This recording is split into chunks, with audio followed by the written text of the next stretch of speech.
Hi, I'm Janine Strawn of Tiny House Solutions and Green Design Solutions. I've got a few houses to show you as Sustainable House Day virtual tour. So today I'm going to show you my tiny house prototype, and this is just one example of what you can do and what I provide people in my tiny houses. So let's have a look. Let's get started.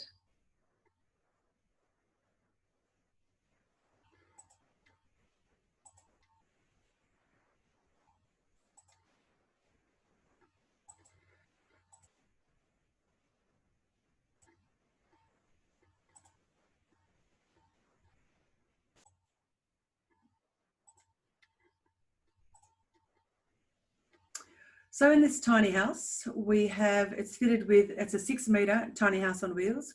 It's fitted with thermally broken double-glazed windows and a door. The doors in tiny houses need to open out because at this point in time they are deemed as a caravan, and you need to have them openable to the curb side of the road.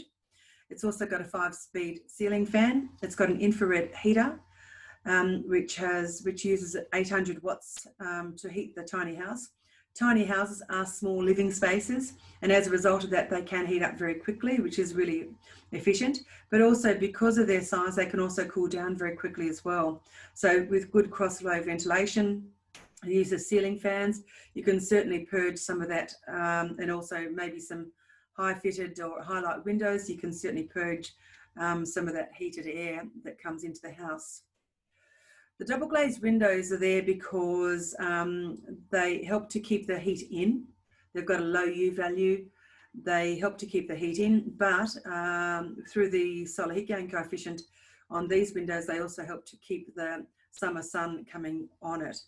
Now, typically what I would recommend is people to actually park their tiny house under shade where possible. That's not always possible. And so if that isn't the case, at least consider putting out some shade sails for the summertime to help prevent the tiny house from heating up too much. It's also fitted with bamboo bench tops, the composting toilet. It's got a choice of 2 sleeping areas, either on the loft or on the ground floor. It really depends on what people's preferences, but this is just an example. You can do Murphy beds and elevator beds, you know, full lofts, or, you know, beds just permanently fixed on the ground. On the ground floor. We've also got a fiberglass shower cubicle as well as external shading. So here is mine.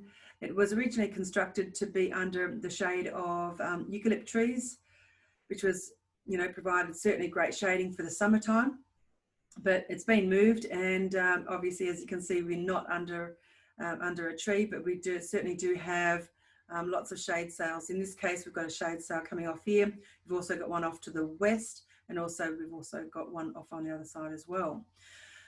If you, depending on what it is that's piquing your interest about tiny houses, if it's for an Airbnb, if it's for your own accommodation and permanent dwelling, then you might want to extend and create some outdoor living area, because, you know, as the name suggests, tiny houses are tiny, so you really want to make sure that you've also got some good outdoor entertainment or living area as well.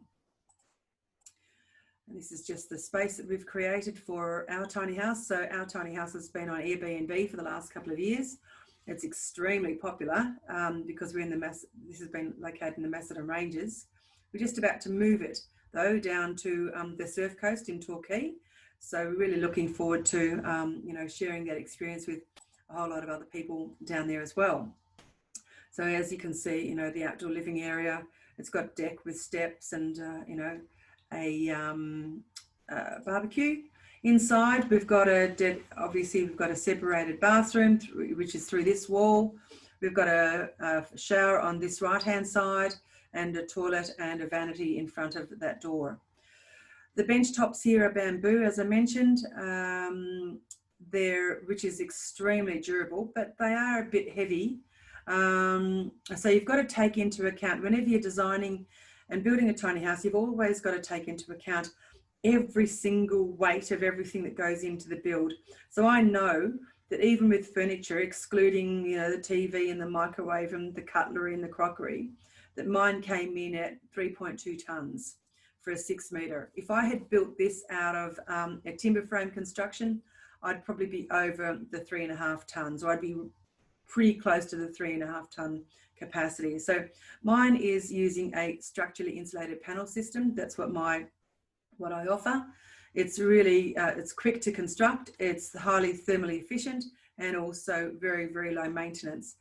And it can be built to what we call a bow level of 40, which is a bushfire attack level of 40, which is pretty high. I wouldn't really recommend people living in the bush, you know, in a highly bushfire prone area, because obviously there's safety concerns with that. And certainly if you do find yourself living in the bush in a tiny house, and in the event of a fire, please, please don't take your tiny house with you on the road. It is a big vehicle, it's a big structure, and you know, people don't think clearly in the event of a bushfire. So please leave it behind and go and save yourself. So this is our bed down below. We've actually got two what we call banquettes, which are couches that pull together. They get locked into place, and then a mattress goes over the top of that. We've got wardrobe space on each side, and also cupboard space at the bottom as well. It's a 2-burner ceramic cooktop with a range hood, so it's, you know, got sufficient cooking facilities. Like I had a lady stay in the tiny house with me for 3 months last summer, and this was adequate for her, and also microwave as well. Here you can just see the banquets underneath here. Really nice mood lighting. You could have also done this bed as a Murphy bed, which is a pull down bed at the end. And I was toying with that idea, but in the end I decided to do these banquettes and pull them together. We've got 1200 bench top over this side, and we've got about 2.4, close to, yeah, over 2.4 meters of bench top on that side. The key thing about designing a tiny house is also understanding what cooking appliances you're going to have now, as you're designing, because are you going to go with a gas cooktop, or are you going to go with an electric cooktop, because that will influence the spacing or your location of windows. You can't put gas cooktops, from a caravan perspective, you can't put them in front of windows without sufficient clearance and height. Also the same being the case with clearance from power points from electrical and gas outlets as well. So you need to be understanding or thinking about, planning ahead, what sort of cooking systems you're going to have.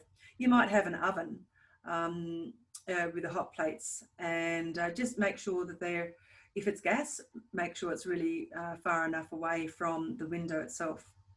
We've got blinds as well right throughout the tiny house to help, you know, keep that heat in, and also provide nighttime privacy as well. This is made of plywood flooring, which has been really great because we've been able to insulate underneath it as well with polystyrene boards.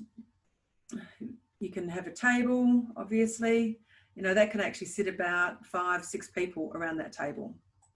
Oh, and also here, this is the infrared heater panel that I have not only in this tiny house, my other tiny houses, but also in my clients' normal houses that I build sustainably designed, I design sustainably designed homes, and that's what we have in those homes.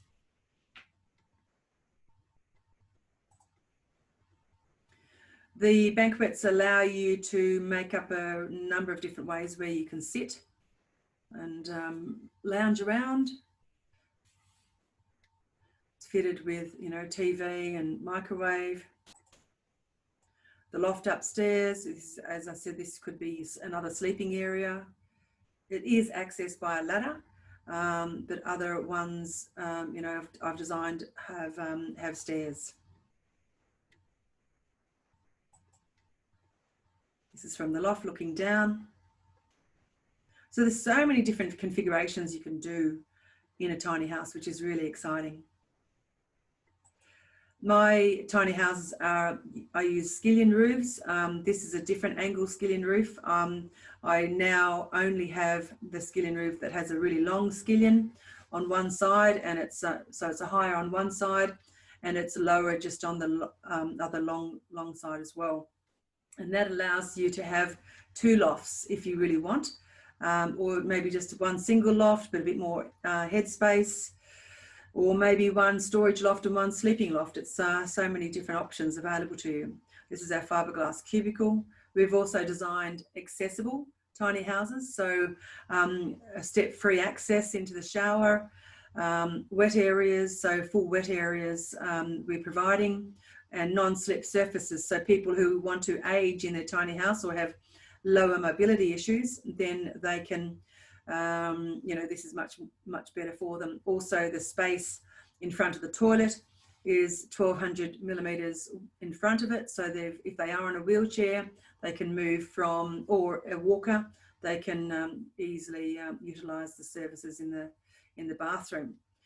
Also, it has a wider doorway opening as well. So, you know, we're really trying to design tiny houses for all ages and all demographics of our society, because there are a lot of opportunities for people to, you know, not only downsize, but also get into the housing market. So that's who I am, Janine Strawn of Tiny House Solutions, as well as Green Design Solutions.